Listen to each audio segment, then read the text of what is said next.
Bonjour. Dans la petite vidéo, là, j'ai reçu la petite boîte de plaquettes spéciale pour aluminium.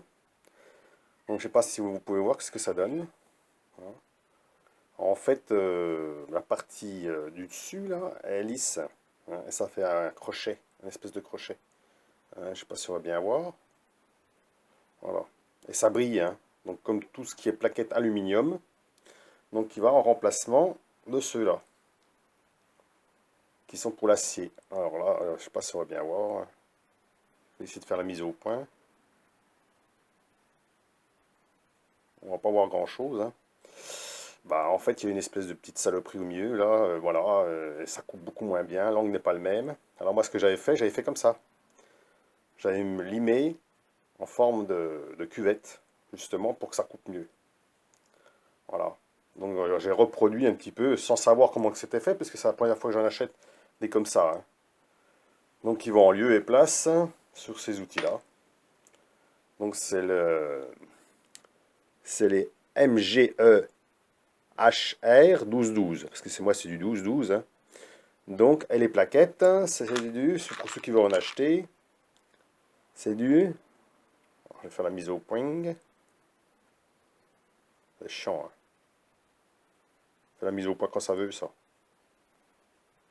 Ça fait la mise au point, mais à côté, voilà. MG GN 200. MG GN 200, voilà.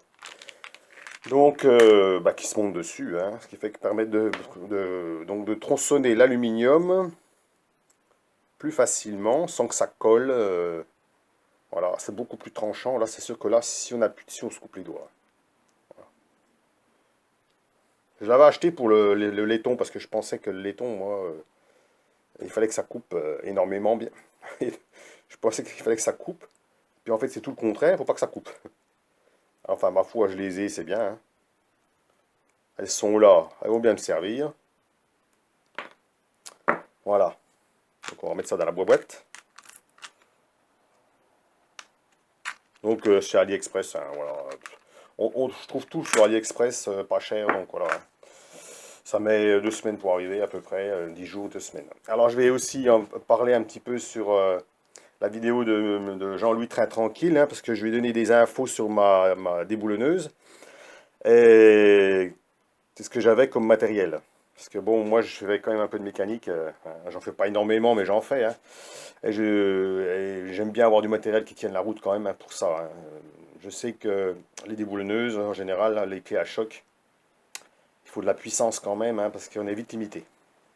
Aussi bien par le compresseur que le tuyau, que le débit du détendeur, etc., etc. Il faut que tout ça, ça tienne la route, sinon on fait pas du bon, on n'arrive pas à faire quelque chose de bien. Ah, même si vous avez une déboulonneuse de très bonne marque, si vous n'avez pas tout le reste qui suit, ça marche pas bien, hein, voilà. Donc moi j'ai ça. Alors celle-ci, elle se fait plus, hein. Elle ne se fait plus. Elle est très lourde, hein. Elle est très très lourde. Elle n'est pas très grosse, mais elle est très lourde. Il y a 6 vitesses. Donc avant-arrière, hein. On peut donc dévisser, revisser, hein. On a plusieurs crans. Alors moi en général, quand je desserre à fond, hein. Je ne cherche pas à bidouiller. Puis quand je serre au minimum. Je serre au minimum. Déjà on serre à la main, après on serre au minimum, ce qui fait que ça serre à peu près vers 8 kilos, je crois à peu près. Et après, je serre avec l'hélium-métrique, hein. Je ne m'amuse pas à serrer avec ça. Sauf si vraiment c'est des gros écrous, hein. Si c'est des gros écrous, genre écrous de cardan, écrous de... certains gros écrous, on est obligé de serrer assez fort quand même. Parce que sinon, bon, on n'en finit pas après de serrer à la main, hein. Donc là, on peut y aller, hein. Souvent, c'est des couples importants, hein. Donc des fois, ça suffit même pas pour serrer des gros écrous à fond, hein. Mais bon, ça sert déjà très très fort, hein. J'ai déjà cassé des vis avec ça, hein. Du M12, ça casse, hein.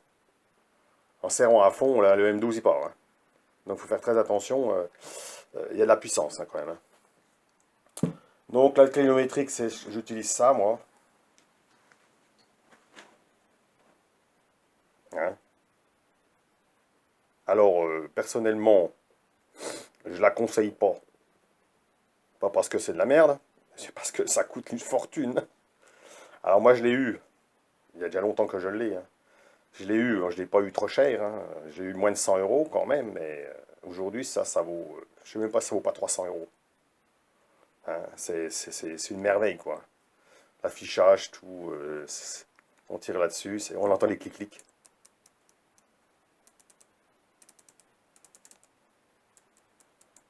Voilà, là on règle pile poil. Ah, c'est sûr que c'est pas du truc du camion ou du Lidl. Hein. Ensuite, là on a le cliquet qu'on peut intervertir. Hein. On peut enlever d'un côté puis remettre de l'autre côté.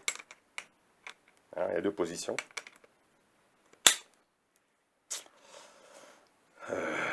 Ça va jusqu'à 200 newtons. Hein. Donc là,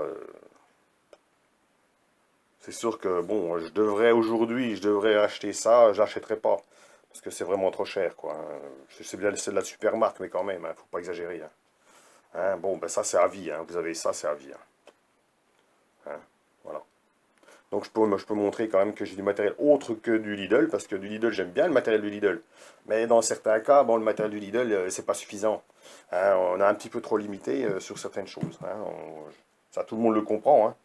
Comme je dis Jean-Louis, il fait en fonction de ses besoins. Voilà. Si c'est juste pour dévisser ses roues, c'est bon. Hein, ça, pour dévisser les roues, bon, j'aime pas le temps d'appuyer sur la gâchette que la vis, elle est partie. Hein. Elle est déjà dévissée. Hein. Là, on voit la puissance, hein, c'est sûr. Hein. Alors l'huile, voilà, ils disent de mettre de l'huile. Donc on enlève, moi j'ai mis un bouchon, je mets une goutte d'huile là-dedans. Puis j'en mets, voilà, puis massage bouchon, c'est pour éviter que la saloperie rentre dedans quand je la stocke, parce que je la stocke toujours en l'air comme ça. Et voilà, quoi. Et puis elle est toujours huilée, alors j'ai mis mon petit huileur là. Voilà. Je vous dis, elle est très très lourde, puis très compacte. Hein. Ça, on la sent, hein. C'est-à-dire qu'au bout du bras, parfois, il faut bien la tenir comme ça, hein, parce que quand ça tape, voilà. Et donc j'utilise des tuyaux en fonction. Hein. Tuyaux avec du minimum, c'est du 10 mm intérieur, et j'en ai même un tuyau, alors, du 13 mm intérieur, que j'utilise avec un détendeur haut débit sur la cuve, directement. Et pas le détendeur qui se trouve d'origine dessus. Parce que celui qui se trouve d'origine dessus, vous allez remarquer que quand vous allez appuyer sur la gâchette ici, là, vous avez l'aiguille qui va descendre, et vous avez une chute de pression importante. Une chute de... Donc ça va pas.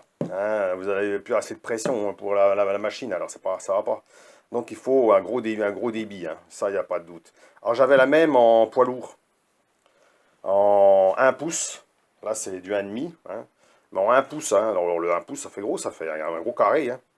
Eh bien croyez-moi si vous voulez, même avec du tuyau de 13, même avec un détendeur haut débit et tout, compresseur à fond, eh ben j'étais pas plus puissant que celle-là. Contrairement à ce que je pensais, pourtant elle était beaucoup plus lourde. Alors est-ce qu'il faut encore un tuyau encore beaucoup plus gros que du 13 intérieur? Alors là je me demande. Donc du coup, bah, j'ai laissé tomber. Je l'ai redonné, puis j'ai gardé celle-là, parce que celle-là, ben, j'ai déjà vissé des tire-fonds avec ça, de 12 dans du bois, ils cassent comme du verre. Hein. Des vis, elles cassent comme du verre avec ça. Hein. Ça c'est très costaud, il n'y a pas besoin d'avoir plus. Hein. Il y avait la KS Tool qui était pas mal aussi, elle est donnée à 1700 newtons. Mais j'ai déjà testé aussi, ben, elle n'est pas plus puissante que celle-là. Alors je sais que c'était les anciens modèles. Les anciens modèles paraissent supérieurs aux nouveaux. Parce qu'on a des fois une puissance de desserrage qui est moins importante sur les nouvelles que les anciennes. Hein, c'est tout, ça paraît léger quoi comparé à ça. Ouais. Là c'est vraiment... voilà. Donc c'était juste pour donner un petit clin d'œil à la vidéo de Jean-Louis, hein, qui lui a acheté en fonction de ses besoins. Moi je lui ai donné des explications, je lui montre ce que j'ai, hein, ce que je possède.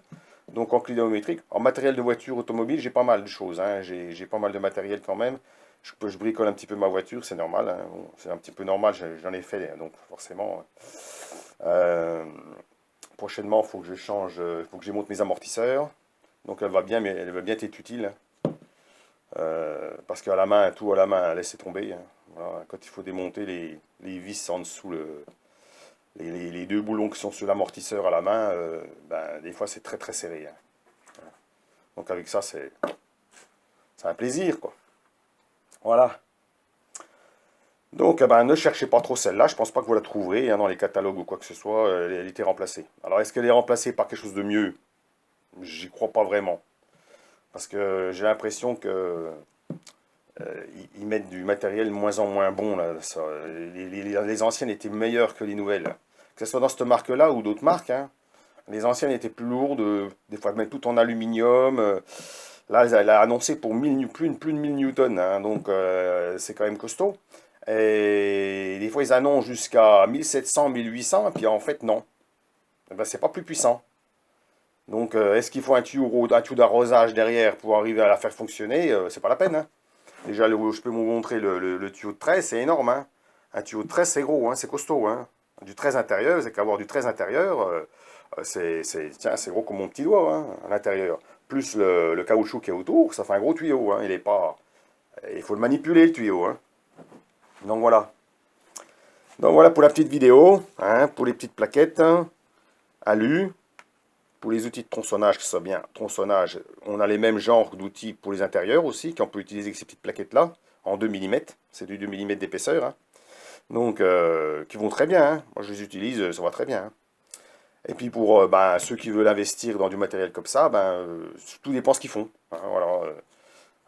Alors moi, j'ai pas voulu à batterie, hein, parce qu'il y en a beaucoup, maintenant, ils prennent des batteries, mais les batteries, c'est une gestion des batteries, hein. La batterie, quand vous n'utilisez pas une batterie, ben, il faut la maintenir tout le temps en charge. Et puis un jour ou l'autre, ce sera foutu. Vous n'allez pas forcément retrouver la batterie qui va sur votre machine. Donc, et on est vite limité. On est vite limité. C'est bon pour dévisser des roues, puis c'est tout, hein. Après, c'est sûr qu'il y a la liberté. On n'a pas de rallonge, on n'a rien. Bon, enfin, moi, j'ai le compresseur qui est accessible. Le tuyau, j'ai plus de 10 mètres de tuyau. Donc, je peux faire le tour de la voiture. J'ai même 15 mètres de tuyau, je crois. Puis à la limite, je peux déplacer le compresseur que je peux mettre à côté de moi. Hein, donc, il n'y a pas de problème, hein, il y a des roulettes dessus. Alors, c'est facile. Il n'y a pas besoin de trop grandes rallonges, ça sert à rien. Donc, voilà. Donc, dites-moi ce que vous en pensez. Et puis, pour cette petite vidéo, hein. Et puis, ma foi, bah, voilà, hein. Donc là, moi, j'en suis très content. La cléométrique, j'en suis hyper content, forcément, hein. Celui qui n'est pas content de ça, j'en ai même une plus petite, hein. J'ai le modèle plus petit, hein. Le tout petit modèle, hein, pour serrer avant, parce que là, on serre au minimum à 4, 40 newtons, donc 4 décanewtons. Donc il faut la petite. Il faut celle qui sert les petites vis, hein. Elle est pas grande, hein. Elle est même pas la moitié de celle-là. Même pas la moitié de cette longueur-là. Mais elle est pratique aussi de l'avoir. Parce que quand on sert des petites vis, eh ben, on est content d'avoir la petite clé, parce que celle-là, on ne pourra pas l'utiliser.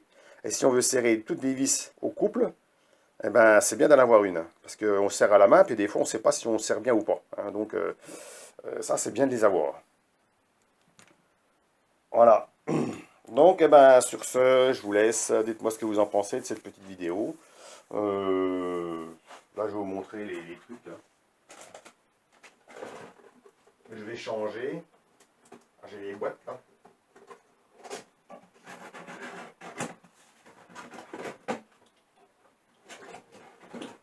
J'ai ces trucs-là changer. Hein, avec les roulements.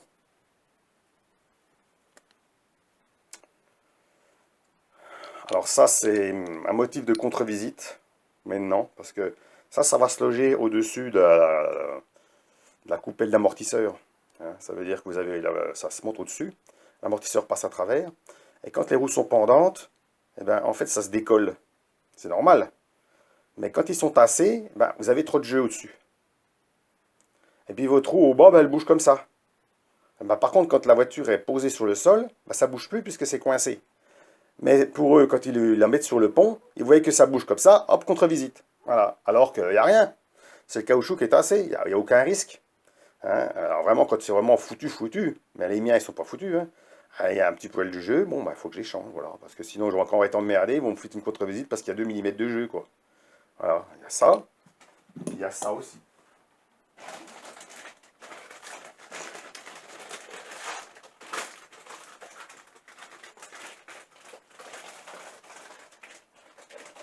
À changer après, voilà. Voilà. Alors ça, c'est pas un motif de contre-visite, mais par contre, quand on démonte des amortisseurs, bon, autant y penser. Parce qu'à chaque fois, ils sont foutus, hein, les butées, là, la butée, le reste, puis c'est coupé, et puis ça tombe. Donc à un moment donné, ben, vous avez votre amortisseur, La tige d'amortisseur n'est plus protégée contre la saleté. Il risque de frotter sur de la poussière ou de la terre. Ça dépend dans quel endroit vous roulez. Si vous êtes en campagne, par exemple, beaucoup de terre va s'accumuler au niveau des roues. Et puis vous allez flinguer vos amortisseurs parce que votre soufflet, là, est foutu. Voilà. Donc ça, il faut prévoir ça, puis il faut prévoir ça. Quand vos amortisseurs sont en bon état, bien sûr. Hein. Sinon, il faut changer l'amortisseur. Puis quand vous changez l'amortisseur, il faut prévoir ça. Voilà. Bon, allez, sur ce, bonne journée. Au revoir.